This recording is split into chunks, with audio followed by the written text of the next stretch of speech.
8:32 here this morning, golf in the Northwest. Harold Bluestein along with me, Jason Swigard, and it's time for some tips. And our good buddy Blaine Seitz is on the horn with us. New website for maybe those that used to go to Mobilitas. It is now tourshotgolf.com, and the handle for other social media platforms at tourshotgolf. Good morning, Blaine. How are you? Hey, good morning, guys. Thanks so much for having me back. It's my favorite show, and I'm glad to be back. Well, we're glad to have you. And Harold was chatting with me, said, yeah, Blaine's going to hop on. I'm like, good, because I played golf with him last week, and I was just a mess off the tee. Quite frankly, a mess off the tee. And he's saying, nope, you're sliding again. Your base isn't stable. And so he was chatting with you about providing some stability for him, too. And so I think that's where we'll start. But for somebody who's, as we've mentioned, I had all the weight loss, so I've kept it off 40 pounds. So there's a little less center of gravity with me, which is a good thing. But it also lends itself to kind of letting the wind blow me a little more around. No, absolutely. I mean, first and foremost, congrats on keeping it off. It's one thing to lose it. It's another thing to keep it off. That's a really big deal. Now, one of the advantages, if anything, when we go through weight loss is, it's a shock to the system a little bit, but usually you're building strength by carrying around the extra weight. So the muscle to kind of hold the framework is there, but it sounds like it's more about reconditioning it to do what you want it to do, because its job at that point was just keeping you up and moving you around. But now you're asking it to do something pretty athletic and needing to recondition it. But it sounds like the base is already there, which is great. So, Blaine, where does he start? Yeah, I think the king of the swing for all of us is our butt. And the butt is such an important group of muscles for us. You know, power, we all hear about power comes from the ground up, being able to use our legs and our feet to connect to the ground. But those really only connect when we have a stable set of butt cheeks and our core. And when those are turned on and create stability through the core, then the rest of your body is able to produce and transfer the power that we're trying to. So by getting the glute muscles or the butt muscles active and stabilized while improving the range of motion and mobility around the hip joints, it takes care of a lot of problems for a lot of players. So that's usually the lowest hanging fruit is glute activation and hip mobility.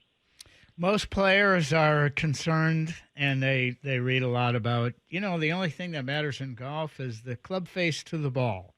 And the fact is that the club face to the ball is only a result of a number of things that came before. How do we convince them that those players, that their attention should be on their preparation, their body preparation, and not just on where the club face is at impact? No, absolutely. I mean, at the end of the day, you're right, where the most important thing is being able to control how the club goes onto the ball. But I'm a very big believer that impact is just the final stage of it, and we really need to go back. And our downswing is going to be affected by how we take the club back. And how we take the club back is going to be affected by how we set up, address the ball, and build our stance. And how we set up, address the ball, and build the stance is all determined by the mobility of our body.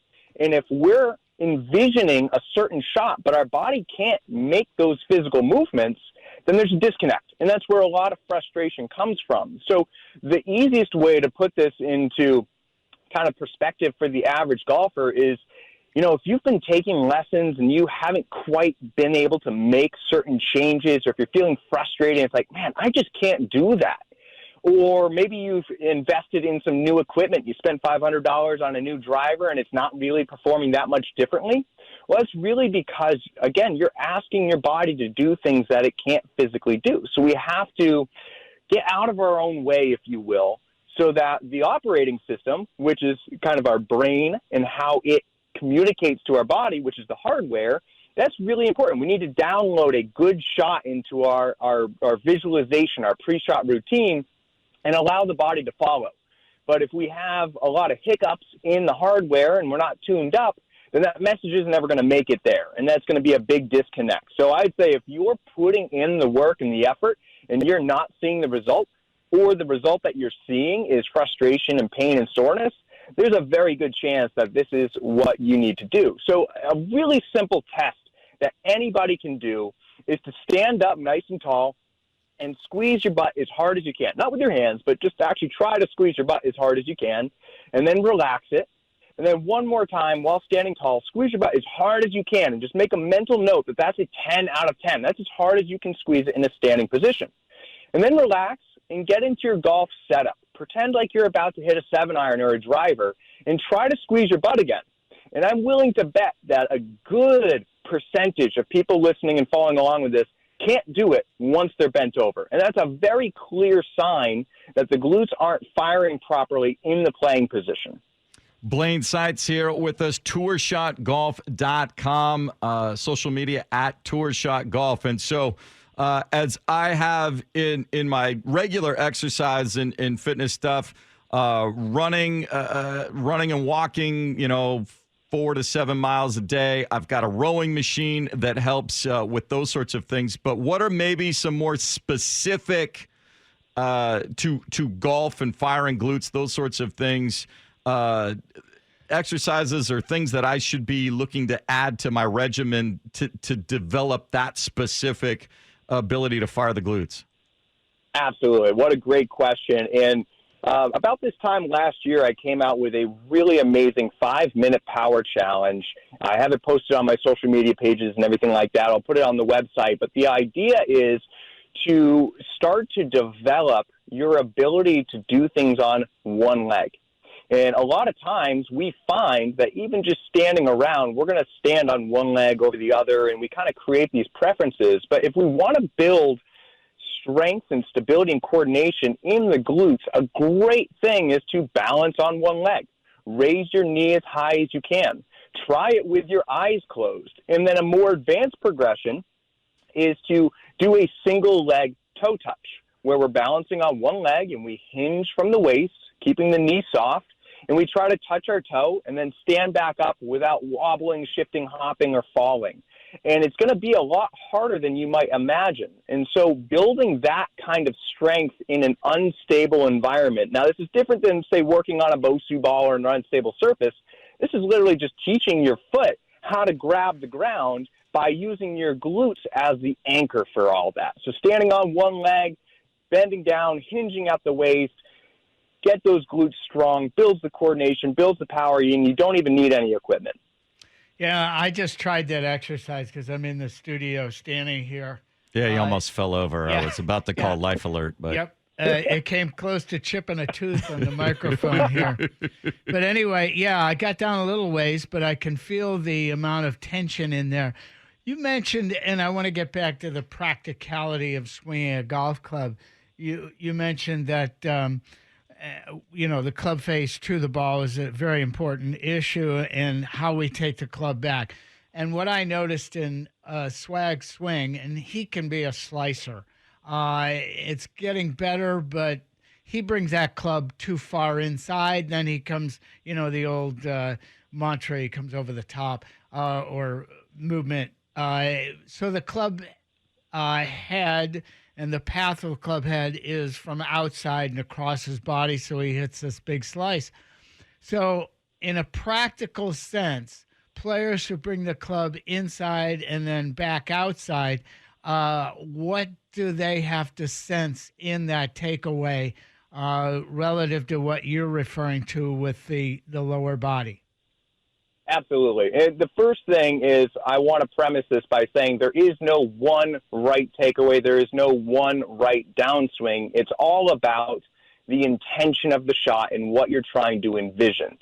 Now, if the struggle is that we're coming over the top, that's typically that our body is out of sequence and that our upper body is swinging the club before our lower body, which makes sense because, like we said, power comes from the ground up.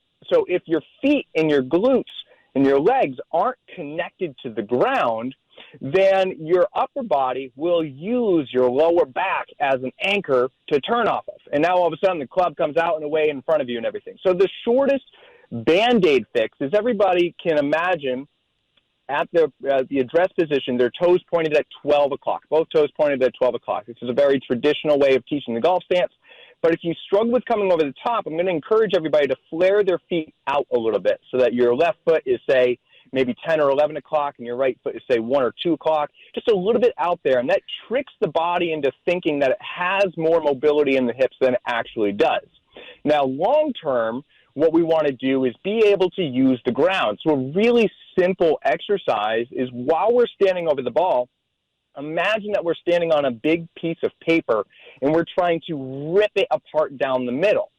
Same thing like taking your toes from 12 o'clock and flaring them outward a little bit. We're trying to create that torque motion so that we can stabilize our lower body. So again, if we're standing tall, feet are planted in the ground, we're trying to push our feet both apart and twist at the same time, like we're trying to rip a piece of paper with our toes. And by doing those in conjunction, you're going to start to activate those glute muscles. And because your feet are flared out a little bit, it makes your body think you have more range of motion than you do. And then long term is getting on to a more specific mobility regimen or program to kind of, facilitate your specific needs. And all of this and so much more can be found on Blaine Seitz, tourshotgolf.com. All sorts of podcasts, video analysis. Great way to get in touch so you don't have to try and fly to wherever he's at and get the instruction. It's all right there for you. Tourshotgolf.com. Thanks so much again for joining us, Blaine. You can follow him on social media platforms at TourShotGolf, and we can't wait to catch back up with you, but definitely going to take some things out to the driving range from our little conversation. Thanks so much. Thanks, Jason. Thanks, Harold.